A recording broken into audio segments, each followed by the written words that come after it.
Mari lihat dan dengar. Sulalatus Salatin Bab 7, Istana Sultan Mansur Shah terbakar. Jom kita kembali ke zaman Kesultanan Melaka pada abad ke-15. Kali ni, kita akan selami satu kisah, sebuah kisah tentang kuasa, kesetiaan dan macam mana reputasi seseorang tu boleh dibina atau hancur dalam sekelip mata je. Inilah dia cerita tentang Istana Sultan yang terbakar. Cuba anda bayangkan suasana masa tu. Kelam kabut, panik, istana yang jadi simbol kemegahan empayar tiba-tiba dijilat api. Memang tak sempat nak buat apa-apa. Inilah kemuncak krisis dalam cerita kita. Tapi macam mana semua ni boleh jadi ya? Okey, jom kita undur masa sikit. Kita tengok permulaan cerita ni. Semuanya bermula dengan seorang pemerintah yang sangat berkuasa, Sultan Mansur Shah. Dan baginda ada satu projek mega, sebuah istana baharu yang hampir siap yang melambangkan segala kekuasaan dan kemegahan baginda. Sultan Mansur Shah pun berjalan dengan penuh bangga dalam istana baru baginda tu. Baginda perhatikan setiap sudut, setiap ukiran, memang puas hati.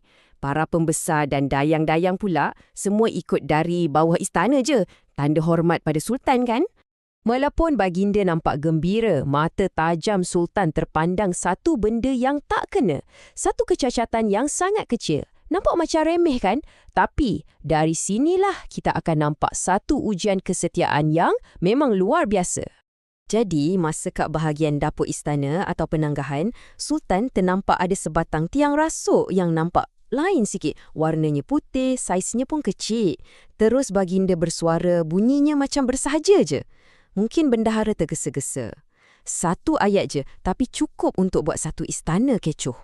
Sebaik saja berita tu sampai ke telinga bendahara, beliau tak tunggu lama. Terus beliau arahkan rasuk kayu kulim yang baru dan besar dibawa. Dan yang paling hebat, beliau sendiri turun padang. Dia sendiri yang memahat dan mula pasang rasuk tu. Ini bukan setakat nak betulkan kesilapan tau. Ini bukti taat setia yang tak berbelah bahagi. Sultan yang tengah berehat kat istana dengar bunyi bising-bising orang bekerja. Baginda pun tanya, apa yang kecoh sangat tu? Bila dapat tahu bendahara sendiri yang tengah bertukang, baginda sangat kagum. Terus, sebagai tanda penghargaan, baginda hadiahkan sepersalinan lengkap pada bendahara. Hadiah ni bukan sekadar pakaian ya, ia adalah simbol penghormatan dan status tertinggi.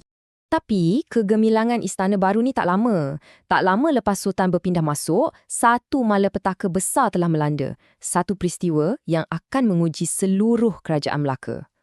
Kebakaran tu dianggap sebagai takdir. Maksudnya, dalam budaya masa tu, ia dilihat sebagai sesuatu yang tak dapat dielakkan. Satu ujian daripada Tuhan Yang Maha Kuasa. Api marak dengan sangat cepat sampai tak ada apa yang sempat diselamatkan. Cuba bayangkan, atap istana yang diperbuat daripada timah tu cair meleleh ke bawah macam hujan lebat. Memang dahsyat. Semua harta karun kerajaan terperangkap kat dalam dan tak ada siapa pun yang berani nak masuk.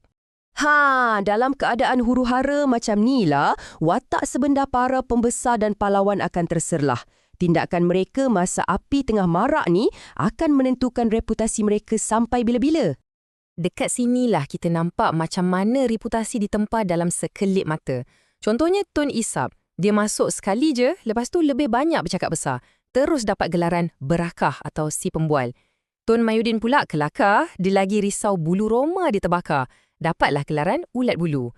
Tapi ada juga wira. Macam Tun Muhammad, gigih angkut harta keluar macam unta. Dan Hang Isah yang pantas berulang-alik. Mereka dapat gelaran yang membanggakan. Lepas api dah padam, Sultan Mansur Shah tak lupakan jasa mereka yang berani. Setiap orang dapat hadiah. Ada yang dapat persalinan, ada yang dapat gelaran, ada yang dapat harta. Semuanya setimpal dengan apa yang mereka dah buat. Keadilan tetap ditegakkan walaupun di tengah-tengah kemusnahan. Tapi jangan ingat cerita ni berakhir dengan kesedihan. Sebaliknya, tragedi ni jadi satu peluang untuk Sultan tunjukkan kuasa dan kehebatan baginda yang sebenar. Cara baginda respon pada kebakaran ni, itulah yang akan jadi legasi terbesar baginda. Cuba bayangkan ni, Sultan bagi arahan pada bendahara untuk bina semula istana dan balairung dalam masa 1 bulan sahaja. Gila kan? Macam mustahil, tapi arahan ni menunjukkan betapa besarnya kuasa dan sumber yang Sultan ada. Dan bendahara pun sahut cabaran tu. Seluruh rakyat dari serata jajahan takluk dikerahkan. Orang Ungaran bina istana, orang Bintan buat pagar, orang Muar buat kota. Ia satu projek mega yang melibatkan semua orang.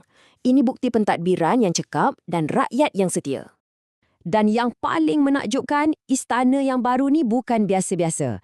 Dikatakan ianya dibina dengan lebih baik, lagi gah daripada istana yang terbakar tu. Ini simbolik kan?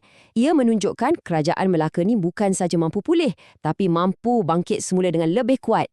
Jadi, dengan pembinaan semula yang super pantas dan hebat ni, kuasa dan kewibawaan Sultan Mansur Shah jadi makin kukuh. Baginda dah buktikan yang kerajaan baginda ni tak mudah goyah. Akhirnya, Melaka kembali aman dan makmur.